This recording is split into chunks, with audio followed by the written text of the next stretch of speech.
Sanibonani sinibingelele babukeli bensika yesizwe TV1 sikwamukele ohlelweni iTell Your Story. Namhlanje sila endaweni esingeke siyigalule ngegama noma ke singeke sisho ngegama ngokusinda nangokwanzima kwecase esize ngayo la kule ndawo esikuyo namhlanje. Ubona nje ngihleli nomnomzane noma ke insizwa nayo futhi esingeke siyikhiphe noma singeke sidalule igama layo ngesimo sokusinda kodaba lakhe noma ke ngobungozi bodaba lakhe nanokusabela noma nokuvikela isithunzi sakhe. Uzozibiza njengo Anonymous unodaba ubhalele ke uhlelo iTell Your Story ukuthi sifike kuyena sizoxoxa naye noma ezositshela noma ezosasiza ngestory sakhe anaso ke afisa ke abantu ekhaya bekwazi ukuthi belekelele noma ke mekhona okwazi ukulekelela bengenelele odabeni lakhe. Mnomzane sikubingelele sikwamukele ehlelweni sikuphe futhi ithuba lokuthi ke ubingelele umbukeli weNtselezo TV1. Ngiyabingelela nababukeli ekhaya. Istory ngize ngaso namhlanje asihle neze. Mkhulu ubhalele uhlelo iTell Your Story unodatshanyana oluthize ofisa ukulithula noma ofisa ukudlulisela eNingizimu Afrika. Engizokucela okwamanje siyayo odabeni kodwa ucela usichazele ukuthi umnomzane lo phambi kwethu umuntu onjani wenzana empilweni ungoqhamuka kwesigamekweni lesi noma ungokubhekana lesimo bheneza uphila impilo enjani mnomzane.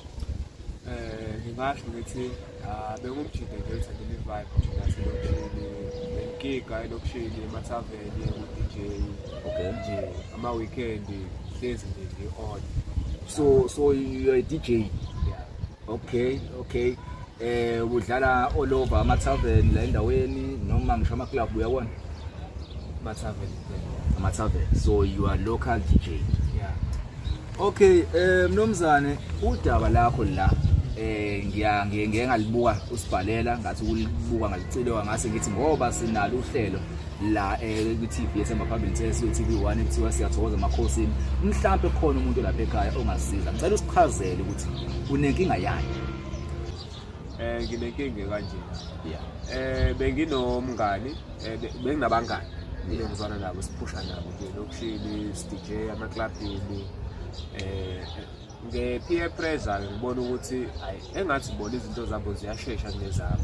Ayenza kakhulu imali kunami nakho konke. Yes. Futhi angikubeke ngicace ngaba nomongo. Alright. Kwasho ukuthi ke ngazi umuntu onika lento ekuthiwa ithatha lento Isithwalo leso. isithwalo. Okay. Imake isithwalo lesi nje ubona abangani bakho bephila kahle. Usizwe ngabo ukuthi unaso lo baba noma uwena wa decide ukuthi no uzokhabe bona hambe ngesithwalo. Bengihlale ngizwa ngaye base ba decide ukuthi ngihambe ngiyosithatha abangani abanaso. Okay. So isithwalo lesi ke wakunika ubaba sakuphilisa. Yeah, wanginikeza isithwalo sakuphilisa ngayibona imisebenzi yaso.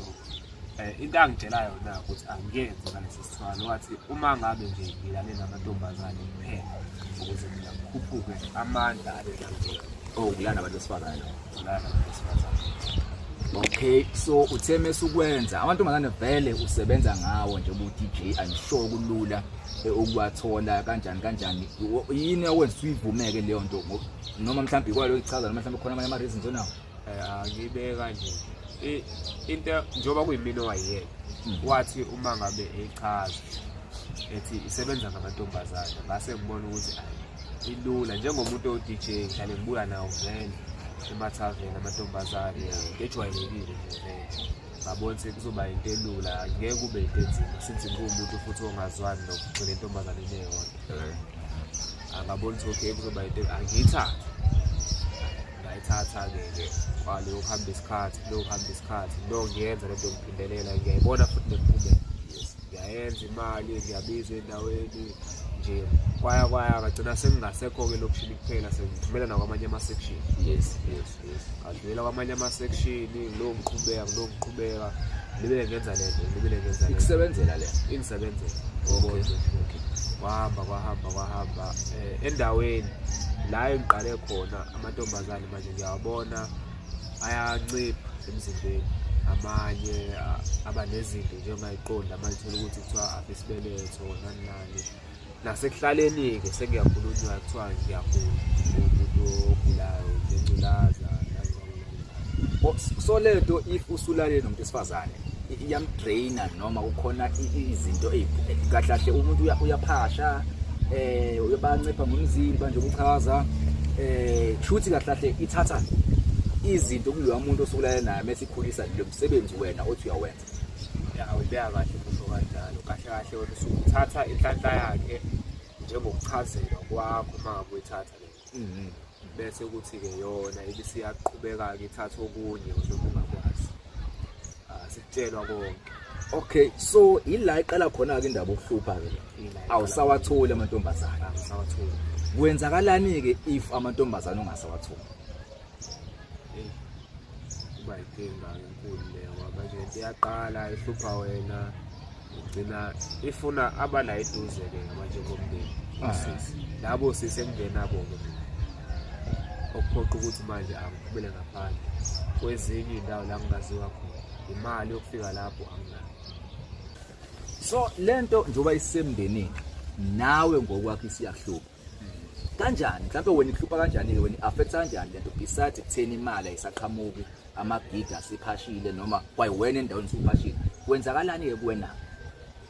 Angibe kanje uqala endaweni oqala nje uhlupha ukuthi senginesixwaxwa asafani naqala ngumuntu nje othandekayo bengikhamba njengokuthi nje ngumuntu omnandi bengiqhamuke lapho nalapho lo ngabasalutha bathekena yonke leyo nto manje ayisenzeki endlini ke nginokizwe hamba ngokuyibona mesihleli sidla siwumndeni.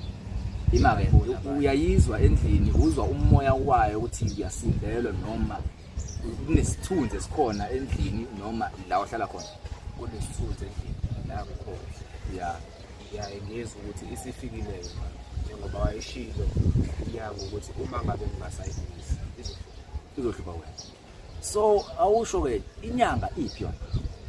Inyanga angisayitholi ngathi mangabe ngiya kuyona okokuqala ngiyitshela ukuthi engathi manje iyehla le angisathola kakhulu amantombazane yathi ngizama ukuphumela ngaphandle kwezinye indawo ngazama ukuphumela kwezinye indawo ekungayona le ndawo engiyojwayele lama lokishi kade ngibone ama-section wonke ngazama ukushintsha ukudlula kwamanye mangabe ngidlula kwamanye still nakhona angiwatholi ngenxa yokuthi udumo liyazi phela mangabe u-DJ indawo yonke. Okay, so uyena-ke isiphetho sakhe esigcine sitheni ukwazile ukukusiza ekutheni mhlawumbe kodwa ngabe ukho la ukusizile ibhede kuphi indaba yenu usamthola awumtholi uyakunika izinto ayisebenzi kwenzala indaba ibhede ekuthenini bathi mase ngivuyela kuyena ngimtshela ukuthi angisawatholi kwayiwona-ke manje amantombazane angisatholi kwamagigi lawa bengenza ukuthi amantombazane wathi hhayi angibuye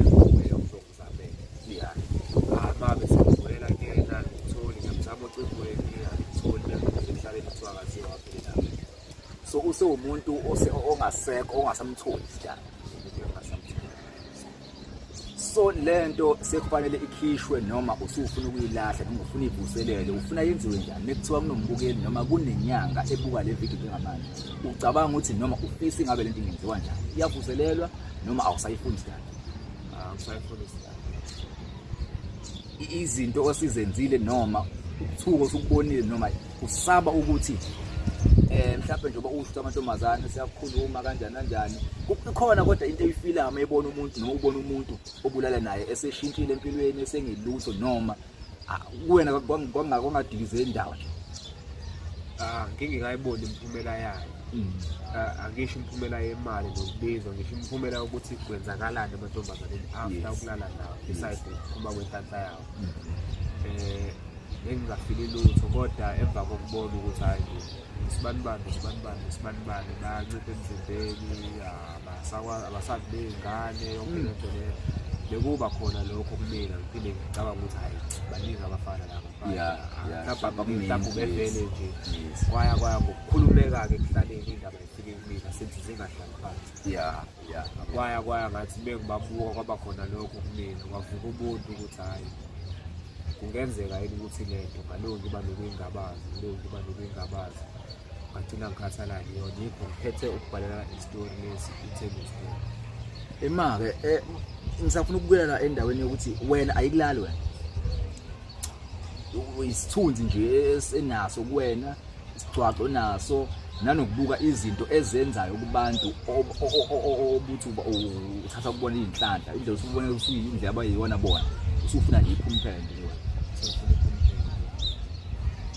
Okay, so kahle la umbukele ekhaya Anonymous isifiso sakhe noma isicelo sakhe kumbukeli osekhaya noma kwinyanga ebuka le video ukuthi ufuna ukukhipha lesi sithwalo asithatha kule nyanga engasatholakala. So ukuthi uyabuka njengamanje uyafisa noma uyacabanga ukuthi lo muntu ungakwazi ukusiza noma uyafisa ingathi umuntu engasizakala, uma comment section ezansi bhalela i-TV usho cha mina lolu daba ngiyalazi la ke lenza usibani inkinga yakho wayilungisa kanje.